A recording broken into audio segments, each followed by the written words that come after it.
it's Presley of ActOutGames. Vidcon here, and we finally got our 12th issue of Tomboy. We had a lot of complications getting the issue itself. We had some, but we've had it for a while, right? So I think Presley is getting to be a little like me in that she hates to wrap up a thing that she really loves. Yeah. Like, I still haven't fought the last boss in Breath of the Wild. But that doesn't end Breath of the Wild, does it? I know, so it doesn't even end the game. You can keep playing after. But I just don't want it to end, so I keep playing and going and doing side quests and doing a bunch of stuff. 100% completion. Even though I'm like well beyond ready to fight the last boss. Yeah, so like with this, do you remember how we found Tomboy? I remember. It's because we were... We're talking about the Tomboy comic book series. That just wrapped up. It was a 12-issue run, and the 12th issue just came out a couple of months ago. Yeah. Okay, so how do we find it? So good. Go ahead. We found it. We were just kind of walking around the comic book store. It was one of our first times in our local comic... Well, not one of mine. Yeah. And we were just looking at comics, and it said Tomboy, and I was like, hey, that's me. So we picked it up, and you flipped through the first issue, and you thought it was pretty cool, so you bought it and read it, and then you said, like, basically to me, this may be too much for you, but go ahead and give it a try, and I did, and I loved it. So good time for a caveat. This is a pretty mature comic. It is. There's very... the blood and guts, mostly. Mostly blood and guts. And so Presley has always been really good at self-censoring, and so we let her sort of experience different media, different video games, different movies and things like that, and she's really good at like, okay, this makes me uncomfortable, I'm gonna not watch this anymore. She's always been really good at doing that, right? And so what she describes is very clearly something that we would do. Like, I checked it out and made sure it was not way over the top, and then let her read it and decide for herself if she thought it was if she was okay with reading it. And luckily enough, and obviously you were, and it turned out to be, like, I would say, one of the best comic book series I've read. Ever. Maybe ever, yeah. Certainly in a long time, if not ever. Like, I loved it. So good. And I love, so good.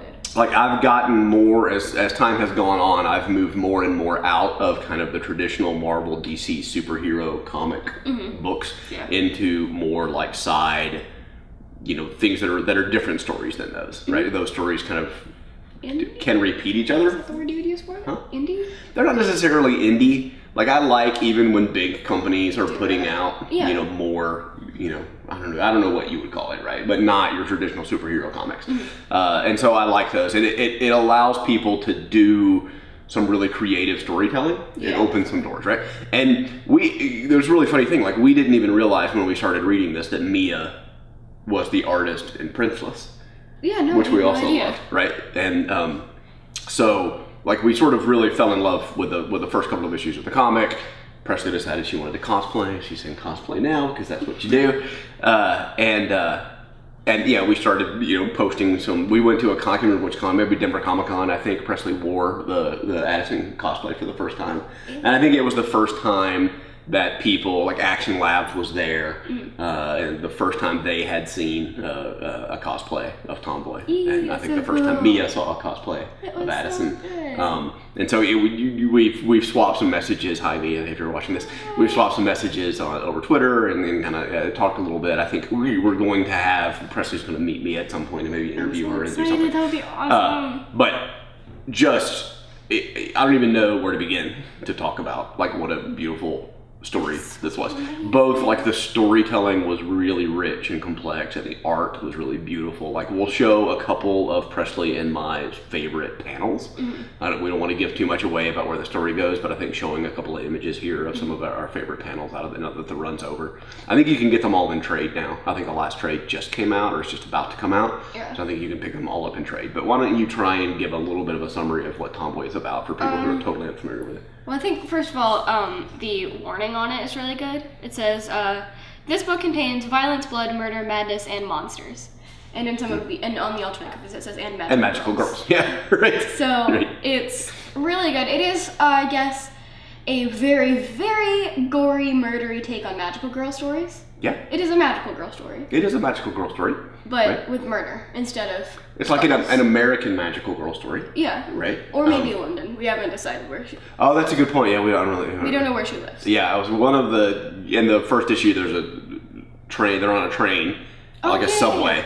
And number one, they named the stops, and so we were going to look and see where the stops are. But they also say like doors open on the left, mind the gap, which is a very London Tube thing to say. Although I never thought about it being in London. Me neither. When nothing else about it felt like it was in London, but that was very London. I don't know. They have a very big police force, so I assume it would be a big city, a bigger city. Yeah, some kind of a bigger city. Force. So yeah, we're starting to dissect it now. I think we're gonna. And what we just did on the trip out to DC, I took all of them. So we have. You probably can't see all of these, but I have part of our collection. So we have one copy of each of the 12 issues here. Yeah. And we actually have alternate covers from several of them too. But this is so we took on the plane, we took all 12 issues, and Presley and I read the 12 ones. Yeah, Presley did it again on the plane. She read 1 through 11 and then wouldn't read 12 on the plane.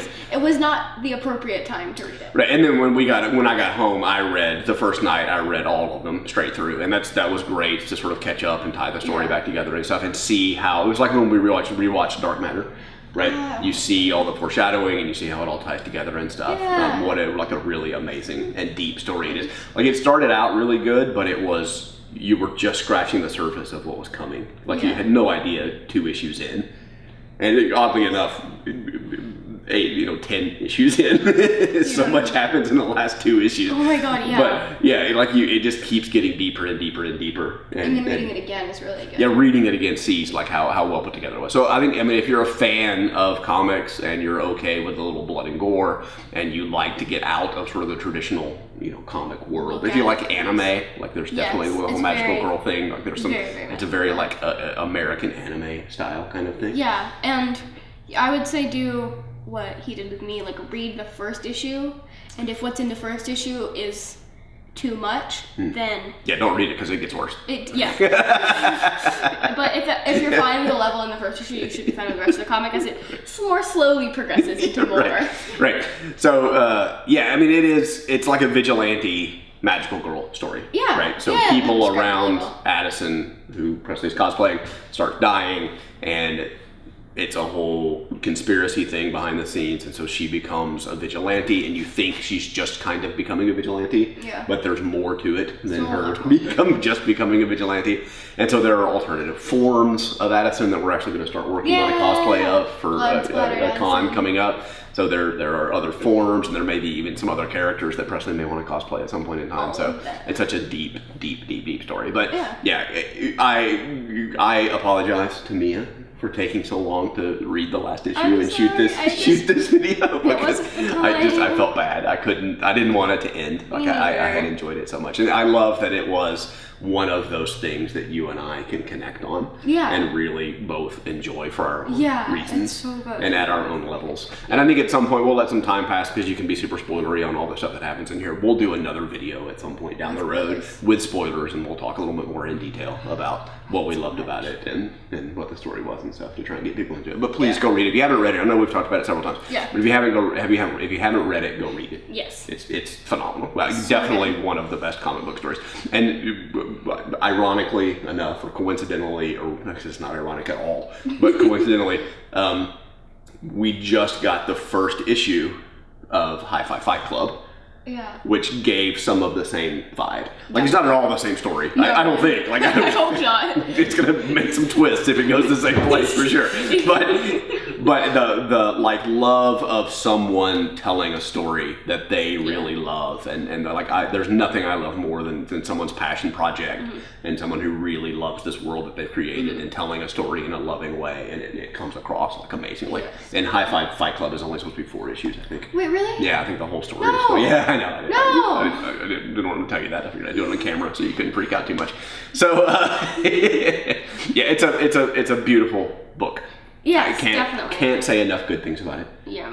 Either from an adult like comic book fan, like lifelong kind of comic book fan reading, or someone who's getting into comics. Yes. And likes alternative comics. And there's even like a cool little LGBT vibe in there. Yeah, there's definitely a lot of canon LGBT characters in it, which is so good. So good times, yeah. Yeah. All right, let's get out of here. We've talked about this enough. Yeah.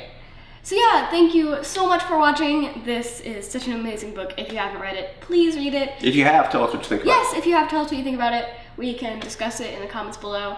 the comments may have a little bit of spoilers in them, so if you haven't read it, don't go there. But if you have, feel free to discuss it in the comments below with us. Yeah, I tell you what we'll do. We'll start I'll start a conversation over on the Patreon page, but it'll be a public conversation, so you don't have to be a patron to contribute to it. Yeah. But we can have a spoilery conversation over there. So good. We'll take it offline, and there's a good sort of communication system over there. We'll do it that way. Mm-hmm. Yeah. Yeah. Let's do that. Okay, thank you guys so much for watching. Make sure to press the subscribe button for more videos like this, and I'll see you tomorrow. Bye! Bye, guys.